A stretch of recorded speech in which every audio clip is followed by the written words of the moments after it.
Bismillahirrahmanirrahim. Assalamualaikum warahmatullahi wabarakatuh. Alhamdulillahilladzi anzala sakinatan fi qulubil mu'minina liyazdadu imanan ma'a imanihim. Walillahi junudus samawati wal ardh wa kana Allahu 'aliman hakima. Asyhadu an la ilaha illallah wa asyhadu anna sayyidina Muhammadan 'abduhu wa rasuluh. Allahumma salli wa sallim wa barik ala khairi khalqi sayyidina Muhammadin wa ala alihi wa sahbihi ajma'in, amma ba'd. Rabbi israh li sadri wa yassir li amri wa hlul 'uqdatam min lisani yafqahu qawli. Rabbi zidna ilman warzuqna fahma. Qala Rasulullah sallallahu alaihi wasallam, talabul ilmi faridatun 'ala kulli muslim. Alhamdulillah, segala puji bagi Allah Subhanahu wa taala. Pada malam hari ini kita bersyukur kembali Allah memberikan kesempatan kepada kita untuk sama-sama kita mengikuti kajian rutin setiap hari Ahad ba'da salat Isya, yang mudah-mudahan waktu yang singkat ini kita bisa manfaatkan untuk mengkaji ayat-ayat Allah dan hadis-hadis Rasulullah sallallahu alaihi wasallam. Mudah-mudahan bertambahnya ilmu kita, bertambah pula iman kita, dan mudah-mudahan juga apabila ada yang sedang sakit hari ini, sama-sama kita doakan mudah-mudahan Allah angkat penyakitnya, insyaallah, amin ya rabbal alamin. Lalu pun juga salawat dan salam semoga senantiasa tercurahkan kepada baginda Nabi Muhammad sallallahu alaihi wasallam beserta seluruh keluarganya, para sahabatnya. Mudah-mudahan kita termasuk umatnya yang mendapatkan syafaat di hari kiamat kelak, insyaallah, amin ya rabbal alamin. Malam hari ini insyaallah kita akan lanjutkan pembahasan kita pada bab yang keempat tentang cinta dan benci karena Allah. Namun sebelum itu, seperti biasa, mari sama-sama kita awali pengajian kita ini dengan membacakan surat Al-Fatihah, Ummul Quran, yang kita niatkan untuk pada almarhumah yang telah dipanggil oleh Allah Subhanahu wa taala dari keluarga kita. Mudah-mudahan Allah mengampuni seluruh dosa-dosa mereka, menerima seluruh amal ibadah mereka, dan menghapuskan seluruh dosa-dosanya, dan ditempatkan di tempat yang terbaik sisi Allah Subhanahu wa taala. Mari kita mulai saja dengan istighfar. Astaghfirullahaladzim, astaghfirullahaladzim, astaghfirullahaladzim, alladzi la ilaha illa huwal hayyul qayyum, wa atubu ilaihi min jami'il ma'asi wa dhunub. La hawla wa la quwwata illa billahil aliyyil azim. A'udzu billahi minasy syaithanir rajim. Bismillahirrahmanirrahim. Ila hadratin Nabi Mustafa sallallahu alaihi wasallam wa alihi wa azwajihi wa dzurriyyatihi wa ahli baiti syaikhillah lahumul Fatihah. أعوذ بالله من الشيطان الرجيم. بسم الله الرحمن الرحيم. الحمد لله رب العالمين. الرحمن الرحيم. مالك يوم الدين. إياك نعبد وإياك نستعين. اهدنا الصراط المستقيم. صراط الذين أنعمت عليهم غير المغضوب عليهم ولا الضالين، آمين. ثم إلى حضرة أصحابه من الأنبياء والمرسلين والأولياء والشهداء والصالحين والصحابة والتابعين والعلماء العالمين والمصنفين المخلصين وجميع الملائكة المقربين، خصوصا إلى شيخ عبد القادر الجيلاني شيخ لله لهم الفاتحة. أعوذ بالله من الشيطان الرجيم. بسم الله الرحمن الرحيم. Alhamdulillahi Rabbil Alamin Ar-Rahmanir Rahim Maliki Yawmiddin Iyyaka na'budu wa iyyaka nasta'in Ihdinas siratal mustaqim Siratal ladzina an'amta 'alaihim ghairil maghdubi 'alaihim waladdallin.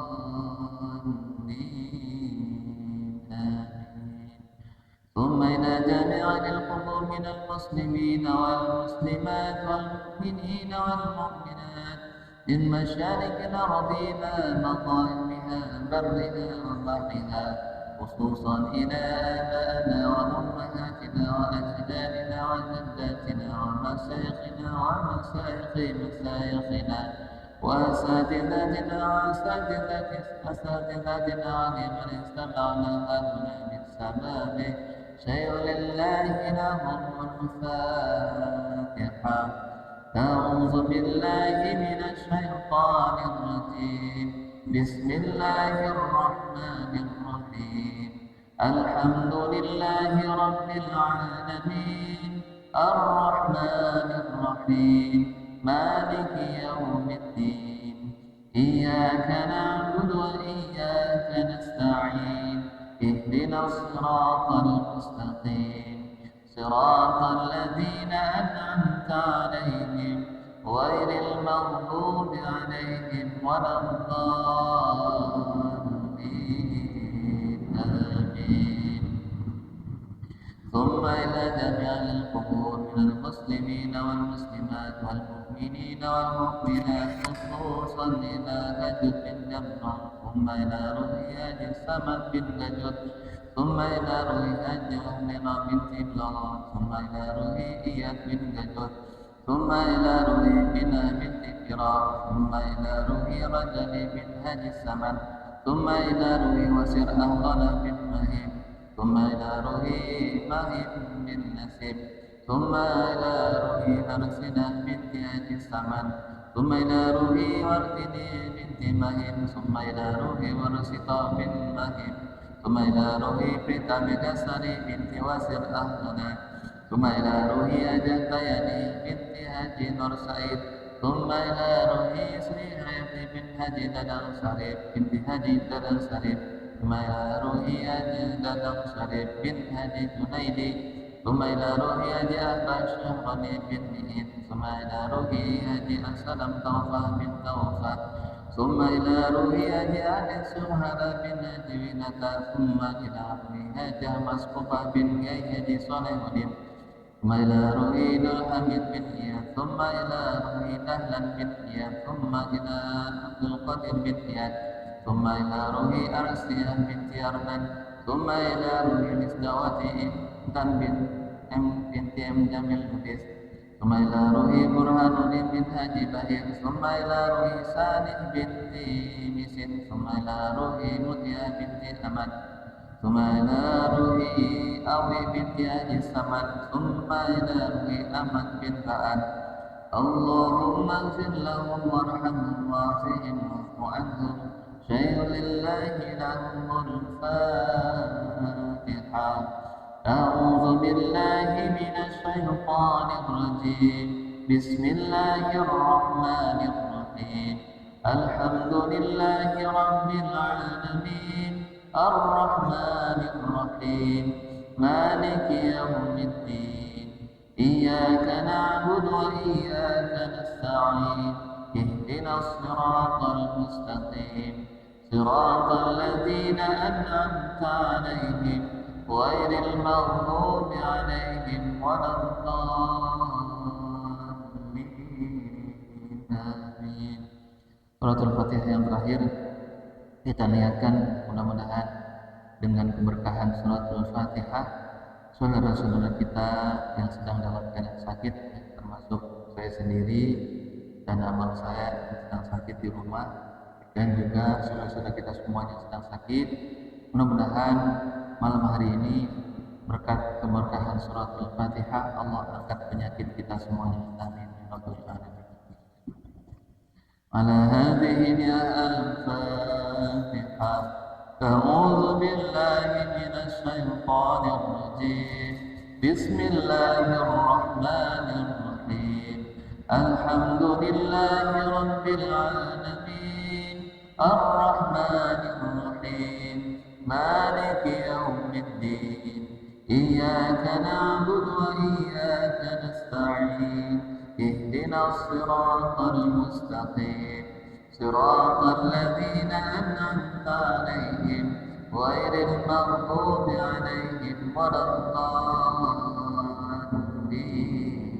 آمين. Alhamdulillah ya, kita sudah lumayan lama juga libur karena beberapa persoalan ya. Karena ya ada uzur syar'i ya, orang tua kita, mama kita dipanggil oleh Allah Subhanahu wa taala sehingga kita harus meliburkan beberapa minggu pengajian kita. Tapi alhamdulillah pada malam hari ini kita bersyukur kepada Allah.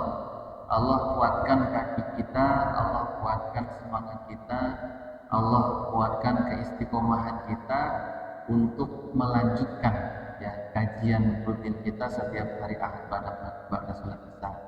Yang mudah-mudahan insyaallah kita ambil ilmunya yang bermanfaat.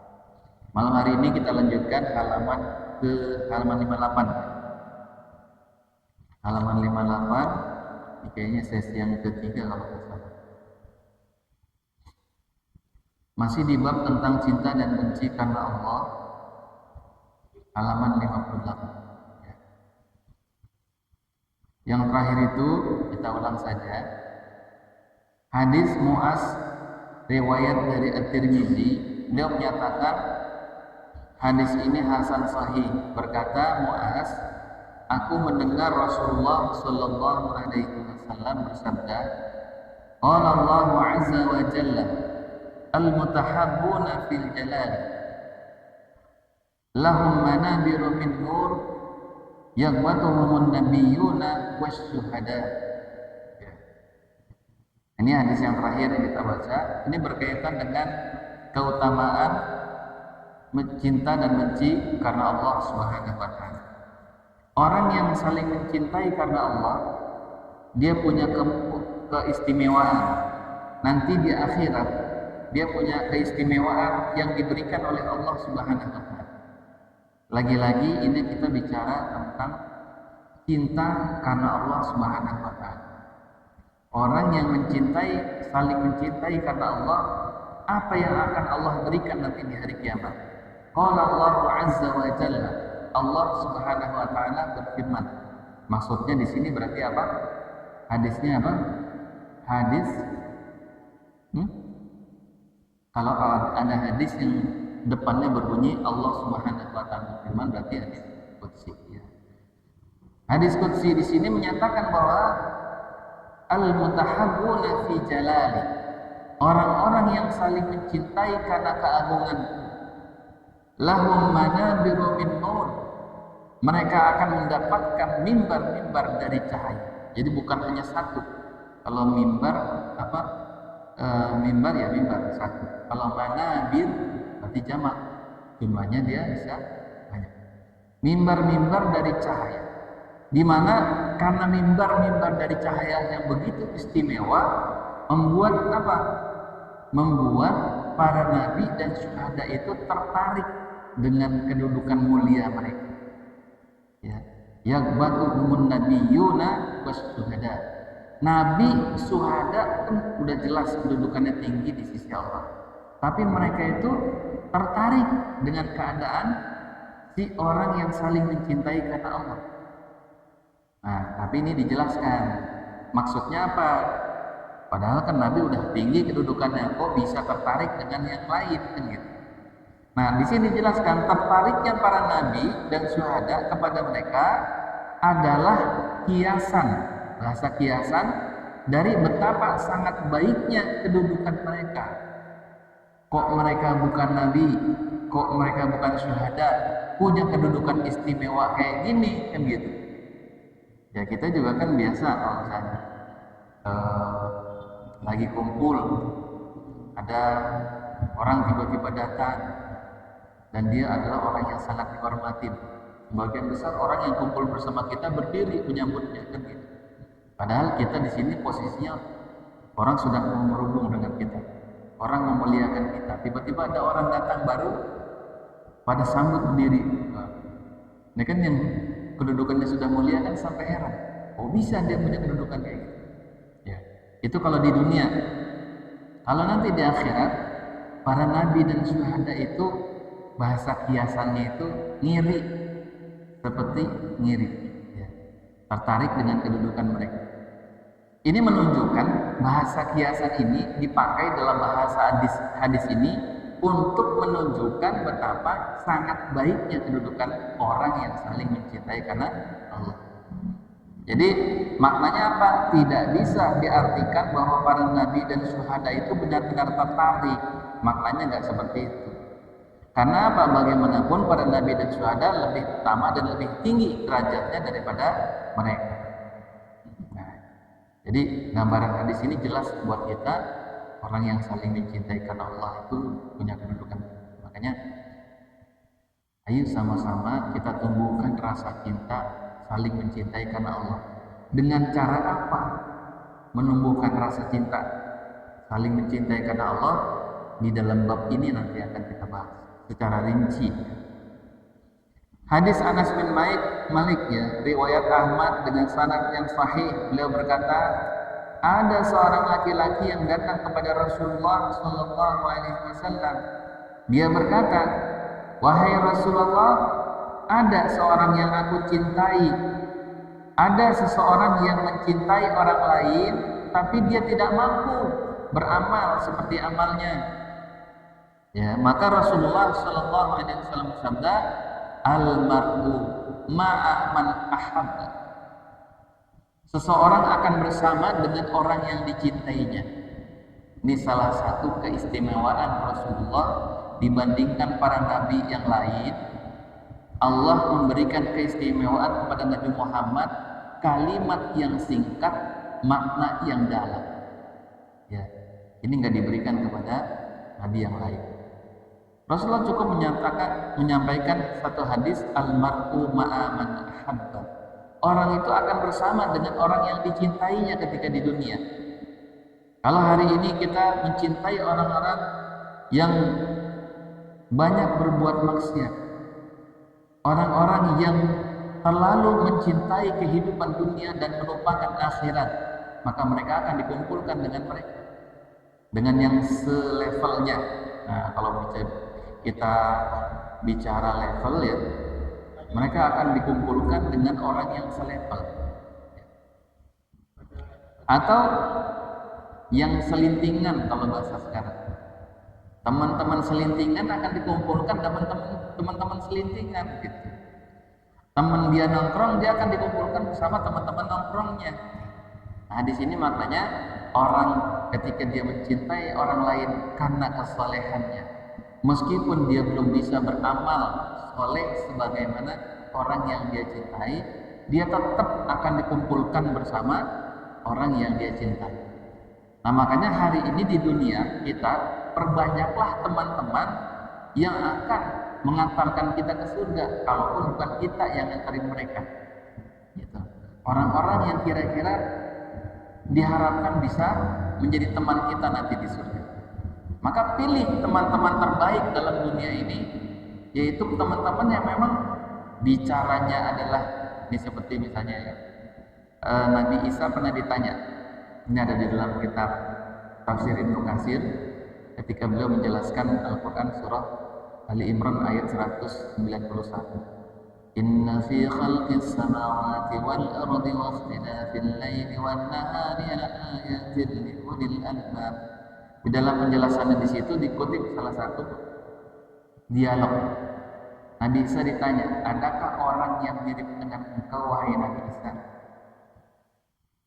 Adakah orang yang mirip dengan engkau wahai Nabi Isa? Ada, kata Nabi Isa. Siapa? Pertama, ya, orang yang ketika berbicara, bicaranya adalah zikir kepada Allah. Yang kedua, orang yang ketika diam, diamnya adalah tafakur, merenung. Merenungi apa? Ya, sesuai dengan ayat yang dikutip surah Ali Imran 191, merenungi Inna fi khalqis samawati wal ardh, sesungguhnya di dalam penciptaan langit dan bumi, wa ikhtilafil laili wan nahar, dan silih bergantinya siang dan malam, la ayatin li ulil albab, terdapat tanda-tanda kekuasaan Allah bagi orang-orang yang mau berpikir, bertafakur. Jadi tanda-tanda kekuasaan Allah dijadikan sebagai alat untuk berpikir, merenung, dan hasil dari perenungannya itu di dalam kelanjutan ayat itu. Jadi, alhamdulillah, orang yang senantiasa bicaranya adalah zikir, diamnya adalah tafakur, dia mirip dengan Nabi Isa alaihissalam. Dan satu lagi sifatnya ada tiga, ya. Bicaranya zikir, diamnya adalah tafakur, yang ketiga adalah pemikirannya mendalam. Jadi betul-betul hasil dari proses tafakur itu dia menghasilkan pemikiran yang sangat dalam. Bagaimana pemikiran yang sangat dalam? Pemikiran yang sampai pada hakikat. Misalnya nih, ketika kita bicara dunia, hakikatnya dunia itu apa? Hakikatnya dunia itu adalah tempat persinggahan. Hakikatnya dunia ini adalah pasti akan sirna. Hakikat dunia ini adalah tidak kekal. Bicara akhirat juga sama. Akhirat adalah kehidupan abadi. Akhirat adalah tujuan akhir seorang muslim. Maka kebahagiaan di sana adalah kebahagiaan yang paling puncak yang harus diwujudkan dalam kehidupan dunia ini. Nah ini ya luar biasa. Maka berbahagialah kalau kita punya teman-teman yang senantiasa mengajak kita untuk mengingat Allah, senantiasa mengajak kita untuk tafakur, ya, dan senantiasa mengajak kita untuk berpikir lebih dalam tentang hakikat kehidupan dunia. Anas berkata, aku belum pernah melihat para sahabat Rasulullah Shallallahu Alaihi Wasallam lebih bergembira dengan sesuatu kecuali dengan Islam. Ya, seperti gembiranya mereka dengan perkataan Rasulullah ini. Anas berkata, maka kami mencintai Rasulullah meski tidak mampu beramal seperti amalnya, tapi jika kami tidak bersamanya, maka hal itu sudah cukup bagi kami. Nah, jelas ya, kalau berdasarkan rumus yang disampaikan oleh Rasulullah, orang akan dikumpulkan bersama yang dicintainya. Ini rumus. Ya, maka rumus ini sangat membahagiakan para sahabat. Oh, kalau gitu, kalau kita tidak mampu beramal seperti orang yang kita cintai, tetap Allah akan kumpulkan kita. Oh, kalau gitu, selain kita berusaha beramal sesuai dengan ya orang yang kita cintai, kita pun berusaha untuk mewujudkan cintanya di dalam dunia ini. Mencintai Rasulullah dengan cara memperbanyak salawat kepada beliau, dengan cara melaksanakan perintahnya, dengan cara meninggalkan seluruh larangannya. Cintanya terbukti seperti itu. Kemudian mencintai para sahabatnya dengan mengikuti amaliyah-amaliyah mereka yang disunahkan. Bagaimana gigihnya mereka berjuang di siang hari dan begitu tawaduknya ketika mereka beribadah di malam hari. Jadi para sahabat Rasulullah itu bukan mereka hanya merapat ke istilahnya itu mereka dekat kepada mimbar, bukan hanya mendekat kepada mimbar artinya mereka taat beribadah secara ritual, tapi di siang hari mereka berjihad fisabilillah, maksudnya mereka berdakwah, berinteraksi dengan umat dan lain sebagainya. Jadi kehidupan Rasulullah dan para sahabat sebenarnya satu model yang paling lengkap yang bisa kita ambil pelajaran. Mau jadi seperti apa misalnya? Pedagang, Rasulullah pedagang, ya kan? Mau jadi sebagai seorang suami, Rasulullah suami. Menjadi seorang teman, Rasulullah juga seorang teman. Ya. Jadi semua level itu ada. Sehingga kita tidak kekurangan tauladan untuk menjalankan Islam ini sebenarnya. Sehingga tinggal kita mengambil contoh saja, pelajaran yang banyak dari kehidupan Rasulullah dan para sahabat. Nah, selanjutnya di sini hadis dari Abu Dzar yang diriwayatkan Ahmad, Abu Daud dan Ibnu Hibban. Beliau berkata, "Ya Rasulullah, wahai Rasulullah, ar-rajulu yuhibbul qaum la yastati'u ay ya'mala bi'amalihim. Ada seorang yang mencintai satu kaum tadi tapi tidak mampu beramal seperti mereka. Ya. Maka kemudian qala Rasulullah bersabda, anta ya Abazar ma'a man ahbabta. Wahai engkau Abu Zar, engkau akan bersama dengan yang engkau cintai. Ya. Di sini kan dikatakan kepada Abu Zar ya, engkau wahai Abu Zar akan bersama siapa saja yang engkau cintai. Berarti ini semakna ya dengan yang di atas tadi, siapa orang yang kita cintai, kepada mereka lah kita akan dikumpulkan. Maka hari ini kita cintai para ulama, cintai Rasulullah, cintai para sahabat. Pilih teman yang terbaik dalam kehidupan kita supaya kita nanti dikumpulkan bersama-sama dengan mereka. Insya Allah. Qala qultu fa inni uhibbullaha wa rasulah yu'iduha marratan aw marratain. Maka Abu Zar berkata, sesungguhnya aku mencintai Allah dan Rasulnya.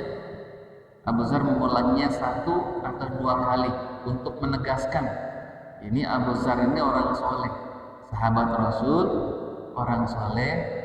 Bahkan menurut keterangan istrinya, Abu Zar ini termasuk sahabat yang paling banyak bertafakur, paling banyak merenung, berdiam diri merenung. Ya, nah kita kadang-kadang kalau diam diri itu yang kita pikirin apa? Ya, yang kita renungkan dalam kesendirian kita biasanya apa? Kalau pas lagi nggak megang HP ya, kalau lagi sendiri kadang-kadang pegang. Kalau lagi nggak pas megang HP, biasanya bengongnya kita tuh mikirin apa?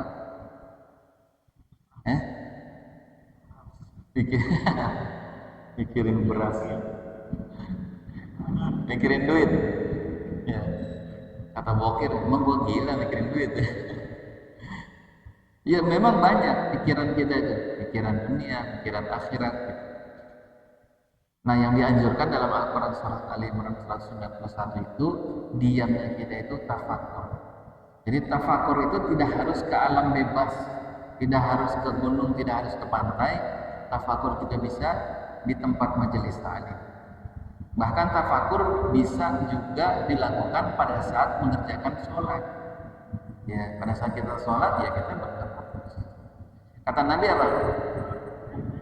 Sholat 2 rakaat dengan tafakur, atau kata Rasulullah, orang yang bertafakur sesaat itu lebih baik daripada sholat 1 tahun, sholat sunnah 1 tahun. Bayangin keutamaan tafakur. Bertafakur sesaat itu lebih baik daripada sholat sunnah 1 tahun. Atau ulama lain juga sama senada, seperti misalnya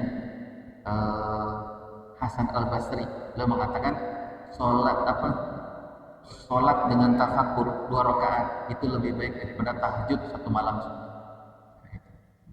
Ini karena berdasarkan patokan hadis Nabi tadi, bertafakur sesaat itu lebih baik daripada sholat sunnah 1 tahun. Akan tapi bukan begini maknanya.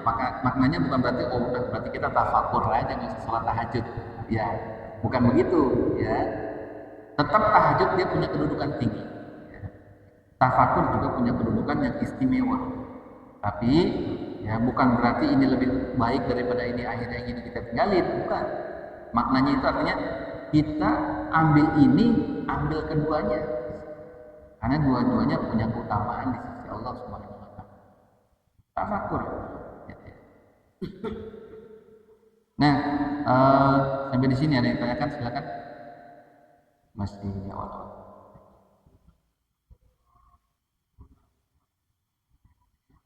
Artinya sholatnya nggak kosong, sholatnya tetap mengingat Allah. Ya,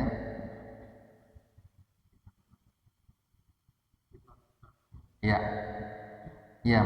Misalnya nih imam atau kita yang sedang baca, Inna fi khalqis samawati wal ardi wa ikhtilafil laili wan nahari laayatin li ulil albab alladzina yadhkuruna Allaha qiyaman wa qu'udan wa 'ala junubihim.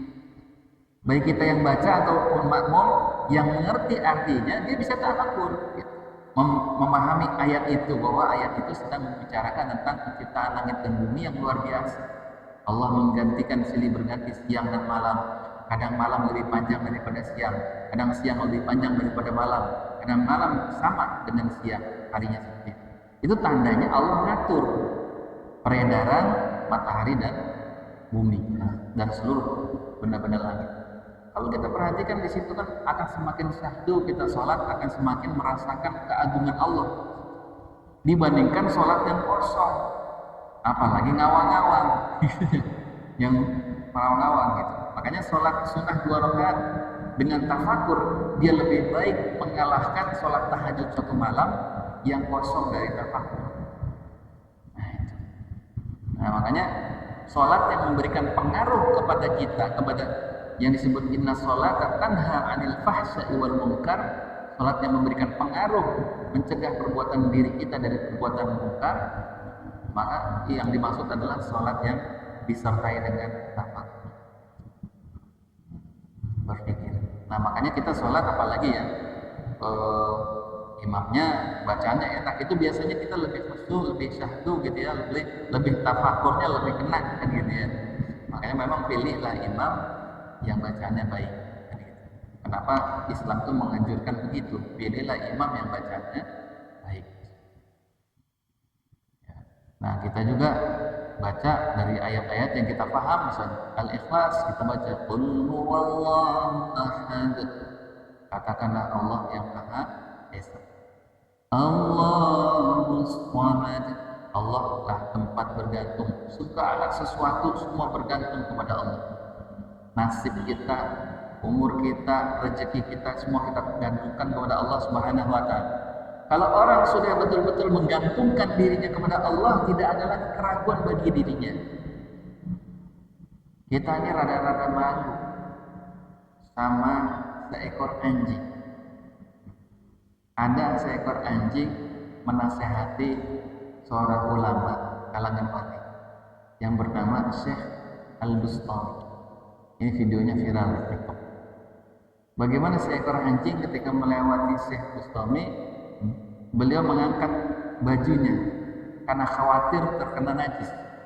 Wajar ya, ada anjing lewat, kita angkat baju kita takut kena najis kan gitu.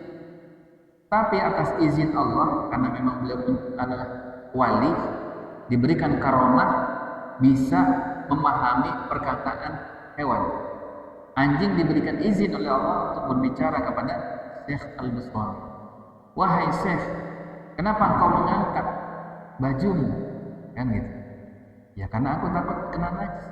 Kan gitu. Sesungguhnya badanku yang kering ini tidak najis. Ya kan, secara fikih memang kalau anjing yang dia badannya kering itu memang tidak najis. Makanya kenapa anjing kalau kita pegang hidungnya najis kan? Karena memang hidungnya basah kan gitu. Nah, kalau anjing dimandikan, ya badannya semuanya najis. Kalau dia kering dia nggak najis.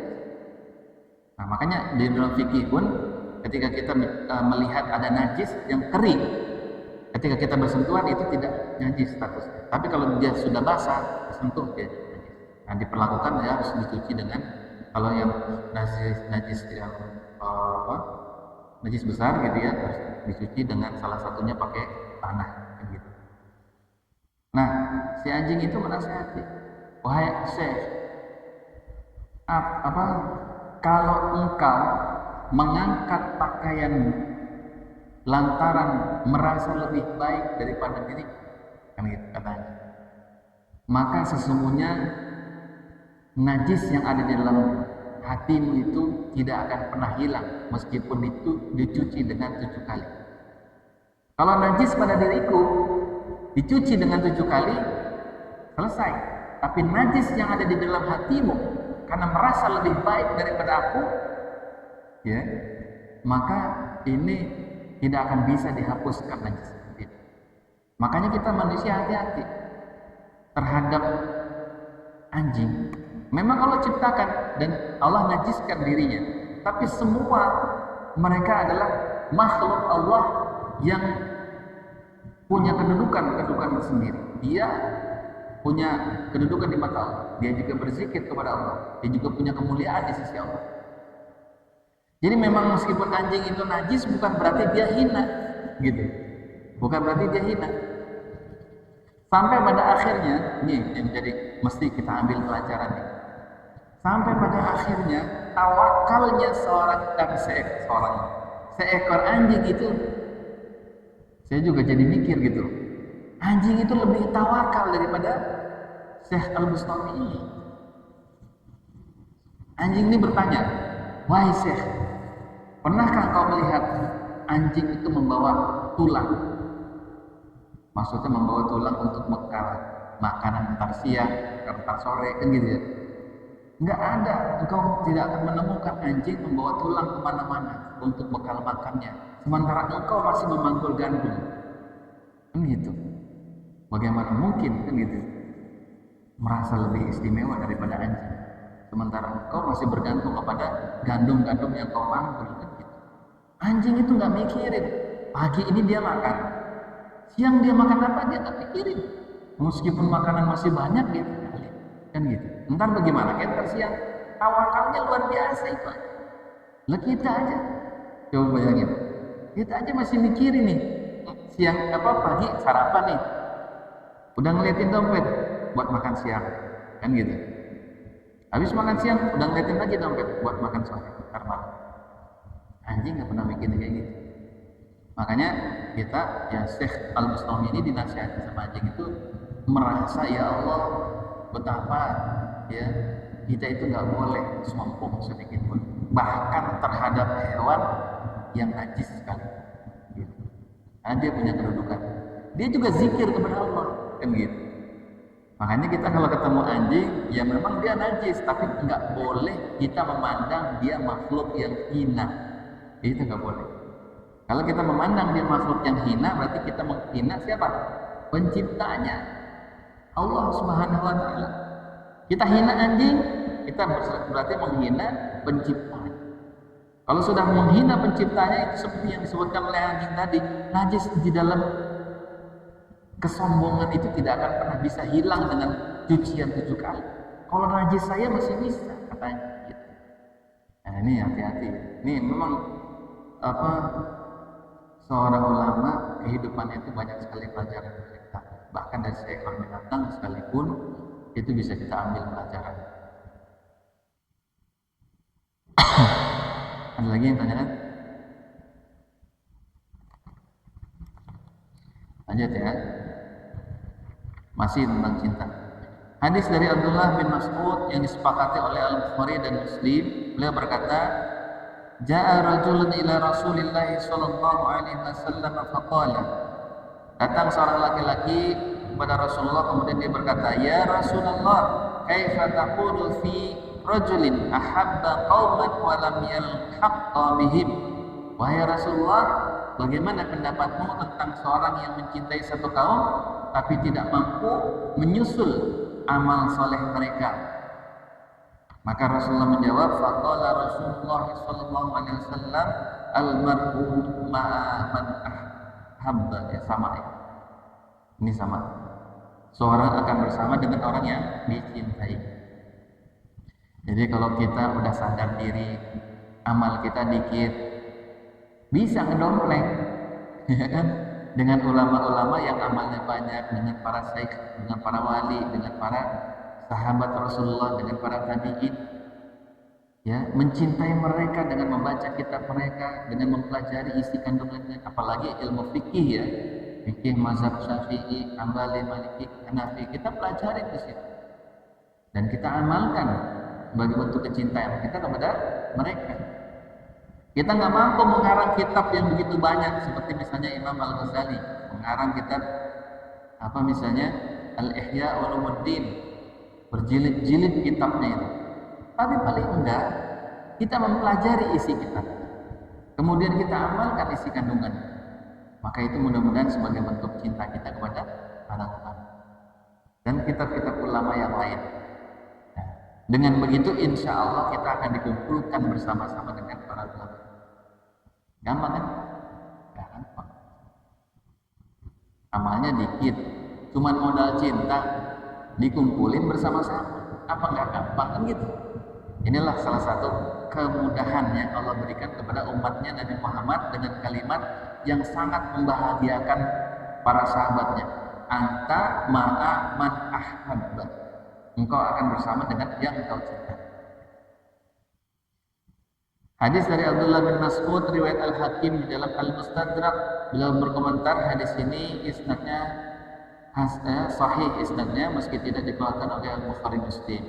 Jadi hadis itu tidak selalu Bukhari Muslim ya.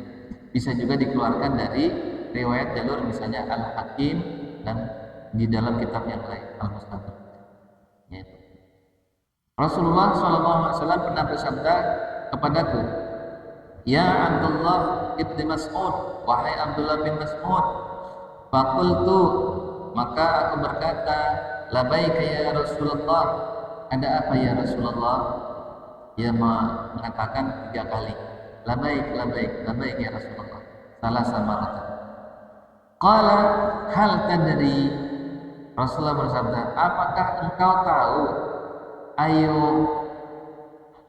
oral iman au saku ya?" Ini nggak pakai kacamata. Astagfirullah. Ditanya oleh Rasulullah, "Apakah engkau tahu tali iman manakah yang paling kuat?" Qultu, aku berkata, "Allah wa rasuluhu a'lam." Ini adabnya sahabat nih kalau ditanya sama Nabi. Nggak pernah berani nyoba-nyoba jawab. Ya kan, kalau ditanya, tahu nggak? Jawabnya apa? Allah wa rasuluhu a'lam. Allah dan Rasulnya yang lebih tahu. Maksudnya dia nggak tahu, tapi Allah dan Rasulnya lebih tahu. Maka ini kan salah satu motif atau gaya penyampaian Rasulullah ketika ingin memberikan pelajaran kepada para sahabatnya dengan kalimat tanya. Ya, ketika Rasulullah bertanya bukan berarti Rasul tidak mampu menjawab, tapi bertanya tujuannya adalah untuk memberikan ilmu kepada sahabatnya. Nah, ini salah satu adab dalam bertanya ya. Di dalam sebuah diskusi kita boleh bertanya dengan maksud-maksud tertentu. Ada pertanyaan yang bermaksud untuk mencari tahu, betul, boleh. Ada pertanyaan untuk memberikan ilmu pelajaran, boleh berdasarkan keterangan hadis ini. Tapi ada pertanyaan yang tercela, ini harus dihindari. Dalam sebuah majelis ada pertanyaan yang dicela oleh Allah dan Rasulnya. Apa? Pertanyaan untuk menjatuhkan. Pertanyaan untuk berlaku sombong. Nah, ini nggak boleh. Untuk menjatuhkan si guru di hadapan murid-muridnya, gurunya ditanya, tapi tujuannya untuk menjatuhkan sih. Nah, ini nggak boleh. Makanya kita hati-hati dengan bertanya ya. Ada bertanya yang memang tujuannya ingin tahu, ada yang bertanya memang ingin memberitahu. Nah, Rasulullah dalam hal ini bertanya tujuannya ingin beritahu.